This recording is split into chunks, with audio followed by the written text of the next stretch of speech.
All right. Well, welcome back to Desire to Inspire. It's your mama's favorite podcast. We're wearing hoodies like it's not still summertime. Hey, it's almost hoodie weather, though, baby. The mornings is hoodie weather. Yeah, 100%. Fall is in the air. I was not excited for it, but since it's here, I'm fucking pumped for it. Trees are starting to change. Mornings are crisp. Ooh, boy. I want to sit around a campfire. Yeah, dude. I got Oktoberfest in the fridge. Oh, we should get Athletic Brewing Co. Sponsor time. They have it at like all the grocery stores around here. Really? Yeah. All right. You I've guys know the deal. it, but then I got ruined. Football is back. Campfires are almost here. Fucking vibes are in the air, baby. The air is crisp. Go and get yourself some Athletic Brewing Co. Get it online, though, because we got 20% off. So use the link below Dylan for Athletic 20. Brewing Co. Now I want a beer. Me too. I want one bad. Yeah, it would be good. Football is here, baby. Football is here, and that is the time of year where I'm just like, let's fucking get together. I think that's every time of year for me. I like the social aspect of drinking, bro. I don't necessarily like getting like fucked up at the end of the night anymore. No, I fucking hate that. I like just going out for like a little event. I say a little event, but like a 4-hour event. Yeah, dude, your little event is fucking RBVs all night long. No. Oh. No, I'm talking like a football game. Oh, okay. Or like something like that. All right, we're on the same page. That's why I said that's not a little event. It's like a 4-hour event. You know fucking Gin Mill on Sundays? $2 off domestics? Bro, $2 bottles of beer. I'm like, $2? You ain't getting that anywhere. Not in this city. Cheap. I know. It was like $1 or $5 craft draft or something, so I had one of those. And then I saw it was $2 off domestics. I was like, I'll get that. It's probably like $3 or $4. The bill came was $2. Like, you would have lost money if you didn't do that. Huh. Well, I'll be darned. I think that's what my granddad used to say. I'll be darned. Sometimes it was, I'll be damned. Depending on how much the Lord was in him that day. Yep. Oh, man. I was listening to a audiobook. What one? It is Living with a Monk. It's pretty good. Who's it by? Couldn't tell you. I can find out. Living with a Monk? Living with a Monk. He also did one Living with a SEAL, a Navy SEAL. Okay. And I don't know how I feel about the book too much as of right now. It's kind of just like going along. But there was one part of the book that I really took away.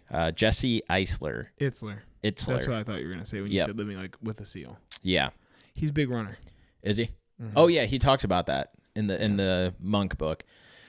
Well, because there's another book called Live Like a Monk, who's by Jay Shetty that I was telling you about, which is why I didn't know if it was that one. That's why I was clarifying. No, I should get that one next. Because once you said seal, I figured it was Itzler. Yep.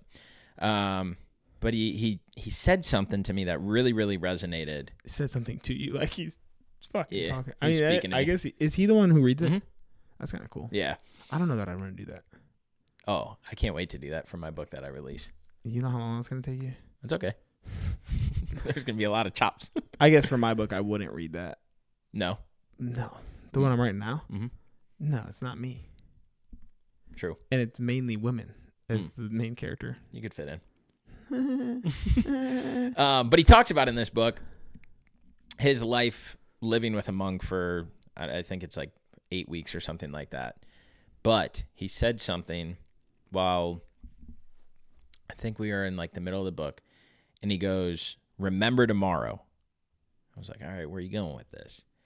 And he was talking about how in life we take on challenges, we take on risks, we take on life, and we get caught up in the moment and let ourselves fail more often than succeeding. And so what he is saying when he was saying, remember tomorrow, he said it's a motto that he lives by, that if you're in a marathon and you're on mile 18, don't fucking give up. Remember tomorrow how upset you'll be that you didn't push through and cross that finish line. Or if you're out and about and you're having drinks with a friend, remember tomorrow why you didn't get up to go and do that task that you had, or you didn't make it to church, or you're on vacation and you don't go to this excursion because you're decide to be lazy, like whatever it is, but always remember tomorrow, because tomorrow it'll hit you like, fuck, I should have followed through with that, or fuck, I should have just pushed a little bit harder and I would have got across that finish line. She's basically saying, like, live in that regret now. Yeah. Before it's too late. Like, don't fucking give up. Don't stop. Remember how you'll feel if you don't accomplish this and what you'll feel like tomorrow. And use that as, like, motivation to persevere and push through it. And so, like, that related a lot to me just in, like, the sense of life right now. With how, like, fast-paced everything is going, with training, with traveling for work, with trying to fit time in for the personal things that I want to do. It's like, remember tomorrow. And so, like, for instance, a workout yesterday, I didn't wake up early to get my lifting workout in, and I was like, I'll just get it on Friday. And then the day went on, and it was like 6:10, and like that popped in my head. It was like, remember tomorrow. Dude, if I would have woke up today, I would have been like, fuck, why didn't I just do that workout tomorrow? Because now I got to do on Saturday. Saturday, I got to run. I thought the Buckeyes were playing, but the Buckeyes are on, and I want to watch them. But I also want to go and do this. And then that one thing that I couldn't have taken the 35 minutes, 40 minutes to do has now pushed my week back. And so my dad used to say that in a different way. And he would always phrase it in a way that was like, why push off today, or why push off tomorrow what you can do today or something. And it is essentially the same thing. But I think that that's a good, like, motto to have, because it's so easy to convince ourselves to not do things.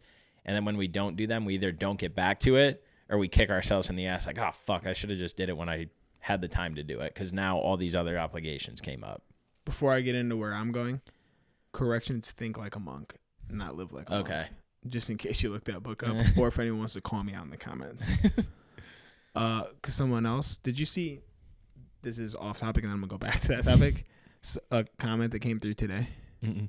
They said something about, like, how do you push through when you get this low amount of views? But it wasn't like, it actually wasn't in a rude way. I think they were coming from a genuine place, because they even said, like, not like the motivation to, I forget what they were saying, but they were like, but actually, like, keep going. Like, okay. Like, they were also getting low views. Like, how do you keep pushing through? Oh, that's dope. Speaking of low views, our TikToks have just plummeted. But no, that's cool.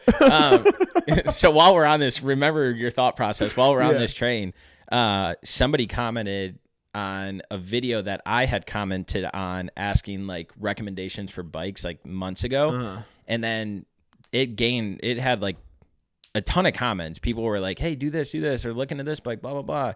Somebody was like, what bikes you end up getting? And so I put it in there, and this one fucking weasel was like, he was like, feel sorry for you, good one, or something like that, with, like, the hands up, meaning, like, you got a shitty bike.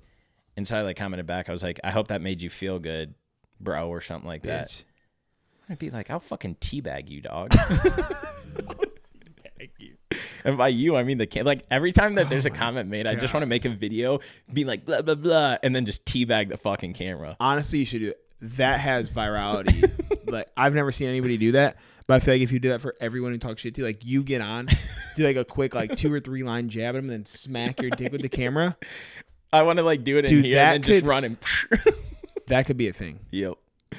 Well, I really think you have, maybe not actually, I think I would want to get traction with that. Yeah. Like, because I think that has legs. Yeah, but then balls. What that would do is just have everybody comment, like, funny negative shit, and then we just keep making them. That's the thing, though. That is true. You get engagement. Yeah. And now, like, it's a thing where they know you're going to come for them. In a playful way. Cause we could even ghostwrite. I'll fucking sit here and make jabs with you, too, and then you could just say them. We get all the boys involved just talking shit.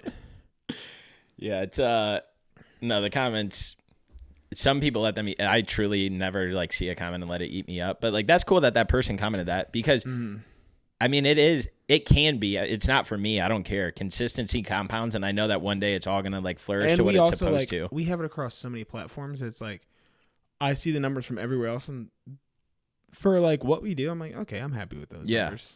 Yeah. No, I mean, it's a very valid point. I think it's something that a lot of people struggle with, and a lot of people let that fester in their head to the point where, like, you give up, and it's just like, fuck it, I'm not going to do it. It's not gaining traction.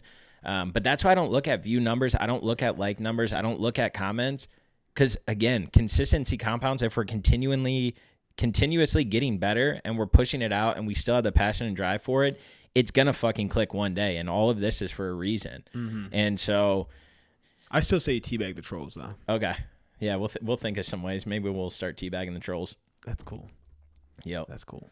But anyway, back to the real topic. Yeah. Remember tomorrow? But it wasn't even really about that. It was more I was going to ask you, because I'm finally getting a taste of like what it's like to have to really fit things in now, mm-hmm. and like move the schedule around and like still try to keep up with like a relationship and being social and all of these things.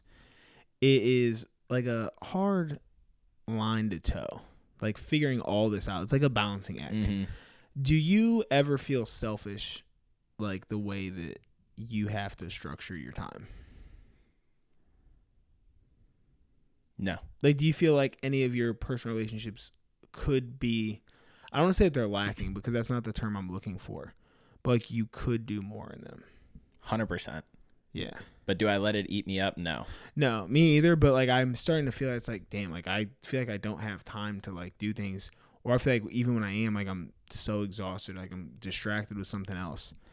There's like find the time to like shut it all down completely, like even in here. Like, get away from it. And Zach talks about it too, like where he was burning so hard at the beginning that like even though he would be home and he'd be present, and he wasn't present, mm-hmm. like he was physically present, and like he said, I got really good at like nodding and like keeping the conversation going, but my head was like spinning with 100 different things. Yeah, no, I actually almost would say that like I'm happy and proud of myself for being selfish lately, and like I think I've been working on this over the last like few months, because I think you can attest that like when we're out as a group, I'm like, oh, I'm going home, and like I make the decisions for me, come out for a little bit, show face. But like I would say over the last few months, like I show face a little bit less and less and less because of how much is going on in life. And so like even about this Saturday when I was asked like, hey, you want to come out, this and that, like for football, blah, blah, blah. I was like, I don't know. I don't want to lock anything in now. Like I'll let you know. It'll literally be a game time decision. And there's not even football. So and there's not football this week. So now it's like, all right, cool. I don't have to. But like also picking and choosing. So the way my brain for that scenario, just because it was the most like recent one, when I got asked for the football, it was almost as if I was like trading my time. It's like, yes, I want to go and watch the Buckeyes play, but I want to focus, or I want to really watch the fights. And so I want to be present for that, and I don't want to spend a whole entire day out. Yeah. So I'm going to take this time and say no, but I'm going to go and put it over in this way. But I'll be interested to see how it continues to play out, because I got asked the other day, like, are you feeling overwhelmed with your training? Are you feeling overwhelmed with like your traveling and all that? And like it was a very easy no for me. And I think it goes back to preaching what we do, is just like figuring out how these things can fit into our lifestyle versus do I have to force them in? If I'm forcing it in, I'm not going to fucking do it. And so like everything that I'm doing is almost like, cool, yeah, it's got a place here. It's got a place here because this time slot is for this and this and this. But I want to try and be more and more selfish with my time. And I think what I struggle with the most is this thing. Mm-hmm. When somebody texts me, I feel as if I'm obligated to respond right away. That is such a crazy thing to think, that we are available for anyone 24/7. And not even, we are available. Like, we don't have to be available. Like, mm-hmm. we could be. But the guilt that you feel for not texting someone back quickly. I text back so fast. Yeah. And I think about it a lot, like, why do I do this? There's times I don't even want to talk, and I send a text back because I feel bad because I saw it and I'm not responding. Yep. But 30 years ago, if I wasn't home when you called my phone, you weren't talking to me until I got home and got your voicemail. Yeah. And then maybe I'll call you the next day. That little tyke phone, you weren't getting a call back on. Yeah, but like, you know what I mean. Yeah. If you were this age, yep, 30 years ago, you were not at people's disposal. And we just live in a world where everything is nonstop, where we feel like we have to always be available for people, and we don't. Yep. And I need to get better about that though too. Like pulling myself back. And I think like even just pulling myself back at times. Like, okay, I'm going to take my phone if I'm home for the night at 7 p.m. and I'm just going to put it in the other room. And I'm going to hang out for a few hours and I'm going to go to bed. Because if not, I'm just going to sit on it. And now I'm not even interacting with the people I'm around. Which, even granted, there's a difference between sitting down and watching like TV or a movie and sitting there and watching it with your phones out. It's completely different. Completely different. It's wild. Yeah. What the phones have done. And I was thinking about this the other day too. Are they ever going to like outlaw them? Like, not even everything, but like not the phone in general, but the amount of time you can spend on it, social media of some kind. Like, it's bad as it is, and it's only getting worse. Because I used to question like how old people can't figure stuff out as time goes on. But then like the more apps and shit that come out, the more I'm like, I don't want to. Like, I don't want it to, and I'm only 30. I'm like, I get it now, because at some point I just don't want to.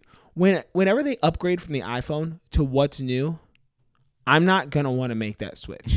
I'm so ingrained in the iPhone, I'm gonna be like, I just want to keep an iPhone. And at what point are they gonna say this is detrimental to people's health? We need to put regulations on it. I think it'll keep getting worse and worse. I mean, you look at those VR headsets. I truly believe that people will have one of those on their head 8 to 10 hours out of a day. For work, for pleasure. I thought that's what you meant by pleasure. No. Oh. Like apps and shit like that.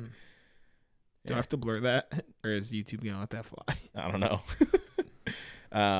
But yeah, no, I think it's going to continue to get worse. And I think that saying of don't sit too close to the TV, you're going to go blind, you're going to hurt your eyes, that our parents used to tell us, I think that thing is just literally going to be fucking here one day.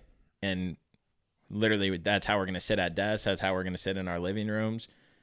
Because pretty soon those things are going to integrate, and now we'll be able to be at a park with our fucking friends doing something, yet we're all sitting in our living room. We're going to be able to go to an attraction that we can't go to because of travel and money and this and that, but we're there all together through this VR. As weird as that sounds, that also sounds kind of lit. Yeah. Like, that sounds cool at the same time. Yep. Because I know what they can make that look like, and they can make it feel real. Yeah. Oh, yeah. But I mean, you see people that put those on. Dude. Yeah, you see people that put those on and they're like, walk this tightrope, and they're like walking out knowing that it's a fucking floor, but they're like, oh my God, and they're freaking out. Or like something flies at them and they're like this. And all it is a fucking screen on our face. So I think it's going to get worse and worse. And so, yeah, like when you ask that question of like, do I feel bad or I'm about selfish or like whatever, I think this is more of a focus for me, because I can control, no, I'm not going to go today. And it's a lot easier being away. Like if I was still in South End, oh my God, I'd be like, all right, cool, I'll come and hang out for a little bit. Because you can just pop out for an hour. Yeah, exactly. But being this far out, it's like, no, I'm not doing the drive. I don't want to deal with people. I don't want to deal with the traffic. And I got to fucking set up here. Why would I I got the TV right there. Like, and so. You sit in here and watch that? No, I never turned that TV on. Oh, I was just meant you, like this house. You sit in here and watch that? No. But yeah, so in this chair all the time. I think it's easier to say no or to not go and be social, like out being social. But this is the thing that I struggle with. If a call comes through, I'm answering it. If a text comes through, I'm answering it. Social media ping comes through, I'm answering it. Email, like whatever it is. You call me, you got a much lower chance of me answering that phone. I do not like to answer phone calls unless it's a handful of people. Yeah. I will screen your shit so quick. The like you said about putting like at 7 o'clock, putting it away. My like mom and sister, they know like 8 o'clock, I'm not picking the phone up. If you want to talk, let's talk before that, whenever. But 8 o'clock, I typically don't really like look at my phone or answer things because the like bedtime thing comes on and then I don't get alerts. And so that's when I like sit on the couch, done with everything, and I just like kind of veg out for an hour, let my brain settle down, and then I go to bed at 9 o'clock. And that's like religious, what I do. And then I wish I could do that. Before I put my phone on the charger, I'll text my mom and my sister goodnight, I miss going to bed at like 9:30, dude. Oh, it's amazing. Got to make it a priority. Sleep is important. I work. That is true. I forgot you do that. 3 of the nights I gotta work. Yep. So yeah, it's I don't know. How many hours do you get a night of sleep? 9 to 4:30. Fuck. I guess I'm not getting that much less than you. I'm averaging like 6 hours. Yeah, I get 5:45 to 6. Okay. Like hours, not like time wise. That's a long time. Yeah, I get like 7. Yeah. I would say 75% of the week I wake up at 4:30. The other part I wake up at like 5:15. I'm anywhere between 4:30 and 5 right now. Monday through Friday. Actually, Saturday now too. Yeah. Because like I'm running tomorrow at 5:30. What I need to get better on is when I'm fucking traveling for work and Getting being more getting up I do, but being more selfish with that time. So like the time here, I feel like I don't need to be selfish because I generally Careful, man. Want to like see the people here and like go and mingle with you guys and like our group because I mean recently I feel like we don't get it together as much as we used to. Me and Matt talked today. We're like, dude, I feel like I haven't seen you in a year. Yeah. And so like I guess that makes it easier because everyone's so spread out now and has houses and stuff. But like work it's pretty tough to say, oh no, I'm gonna go home early, or oh no, I'm not gonna go out to eat or get drinks with you because I mean fucking whining and dining for a living. Like we have to be social. So that I would say is the most challenging part for me that I got to get better on. Yeah, I don't necessarily feel selfish about it. I just know like that there's more I could be doing to, and it's hard to even say it because I feel I do give it my all. Like I'm there, I'm in it trying, but like both like this, I guess we'll go to like actual like relationship. Like it's just she's also busy. Like, she has shit going on too, and I work both jobs, but she has other shit going on. So it's like just finding time. We literally have like Wednesday nights is it during the week. Yeah, where it's no matter what, like we're gonna cook dinner this night and we're gonna hang out. But even like then, we could be better about like, okay, this time, like let's put everything else aside and actually focus on this. Yeah, we could definitely improve in that. I think everybody could. Again, these things, I mean, even if we're sitting in the same room, and I say even if we are like anybody, not specific, it just like you're there, you're present, but you're not present. And it really is a like huge distraction. Even like sitting around the dinner table, I try and make it a point to like put my phone away and not check the fantasy lineup or scroll social media because I didn't get to since I was in the office all day or whatever. But I think we as a society need to start prioritizing that and just putting this fucking thing down a little bit. I feel like I do better in group settings when we're out because then it's like... Because then Justin's targeting you, so you know you're going to get a snap taken. No, because then you can be like, okay, if I don't have it out, there's at least a couple people. When you're one-on-one, one person takes out the other one, like it's like reflect. It's just a reflex, like, oh, they're on their phone, let me grab mine. Yep. And then you don't realize that you're 10 minutes past, and you're like, what are we even doing right now? Yeah. Because when I see people like that out to eat, I'm like, what are you? Especially because I serve. I see some wild shit. I believe it, dude. That's one thing, like when we're out on a date or it's date night, I'm like, I am so glad we're not that couple next to us. I don't think they've said 3 words to each other. Sometimes Mandy will forget her phone and we'll be about to pull out and she's like, I'll just leave it. I'm like, yes. Yeah. Dude, there's nothing better than going out to eat and just having good food, good conversation. But looking around, I mean, it's fucking sad. Some of these people, I'm like, you guys do this all the time? Are you always like this? The people who like bring a screen for their kids to watch TV while they're out to eat. And I'm not talking like 2 years old. I'm talking like 12. Wow. They're 12 watching TV while we're out. That shit is crazy to me. You mean to tell me you can't sit here for 45 minutes and talk to your parents? On the Skinny Confidential, Mike and Lauren were just talking about that. His name's Michael, but I call him Mike like he's my fucking friend.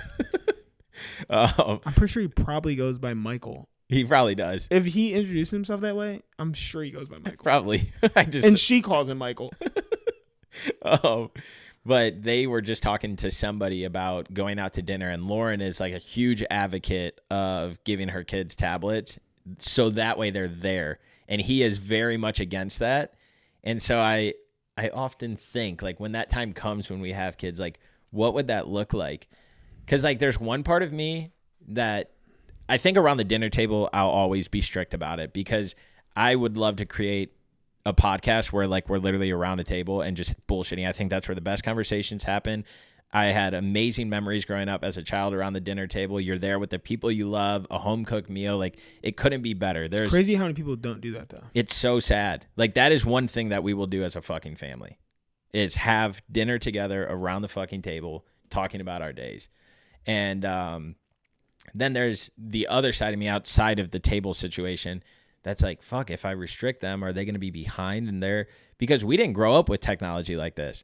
So, like, it was new to us. It was new to our parents. There's a balance to it. You can restrict. That's an hour of the day. Mm-hmm. You mean tell me you can't take an hour to fucking Yeah. eat and hang? Because also, whatever they're behind in, they're going to be ahead social, like in their social skills. True. In their conversation, their interactions with other people. Yeah. But if we got fucking VR headsets on all day, then it won't matter. True.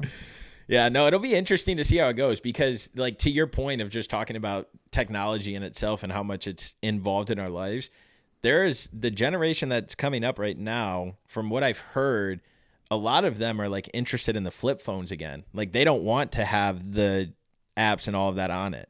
I don't believe that for a second. I'll find some of the stuff that I was reading about it and send it to you. It's really interesting, whether it's the vast majority of that age group or not, but they were saying that it's big, like becoming bigger for people. And again, how big, I don't know, but it's something interesting to see because maybe people do get fed up with it. And maybe they're like, nope, just give me this, that plain Jane daddy, that flip joint, that that trap phone. It's too far. I'm too far gone. I couldn't go back to that. No, I couldn't either. Especially with what we do. There's no way. Yeah, there's no way in hell. I don't know. It's interesting. I don't know. Go out there. These episodes I love where we just bullshit about random topics. You got anything else for us today, brother? You got any words of wisdom for the people? I think it's about time you give them some words of fucking wisdom. You're less than 2 months out from your race. What the fuck has been festering in that mind? Honestly, nothing, man. Nothing. We get to fucking work every day and like, hey, what'd you think about last night? I'm like, nothing, dude. I've been I swear to God, when I get home, I just shut my head off. And I've never done that before. I just come home, shut it off, and I lay down. And it's off. I haven't been thinking about anything. All right. There we go. Most people can't shut that head off. I usually can't either. That's a testament to how fucking tired I've been. Yeah. Well, you have been go. Have you any thoughts or elaborations or actions you've taken since our vulnerable episode where you shed a lot of insight into Dylan, which you don't do very often? Ask me this again in 4 weeks. Okay. I'll have a better answer for you. There we go. I'm working on some inner stuff right now. Okay. So I'll have a better answer for you in a few weeks. Sounds good. I want to see how it goes first. Perfect. Well, ladies and gentlemen, don't forget, because we forget to bring these topics back up a lot. I will not. Because I think that's one that we got to continue to have, again, like we talked about in there, continue and build off of that, and just have those conversations. So in 4 weeks, it'll be a big fucking pod, baby. We get to check up on Dylan. Hopefully you guys... It'll also be like a week before the race. Oh, God, it's that close. Well, no. I'm thinking when this one comes out. Oh, yeah. Yep. Yeah. We'll be real close to the race, a couple weeks out. Hell yeah. Well, go out there, enjoy your fucking life. Put the phone away. Put the phone away and just catch up with the people around you. Catch up in life and just take a second to fucking breathe and soak it in and just see where things are at. So go out there, have a good meal around a table with the people that you love, the people that you might not have seen in a long time. But go out there, appreciate the relationships you have, build on those, grow on those, because at the end of the day, that's all that fucking matters. This thing doesn't, and none of the other materialistic shit does. Have the desire to inspire. Kiss yo mama. Yes, Peace.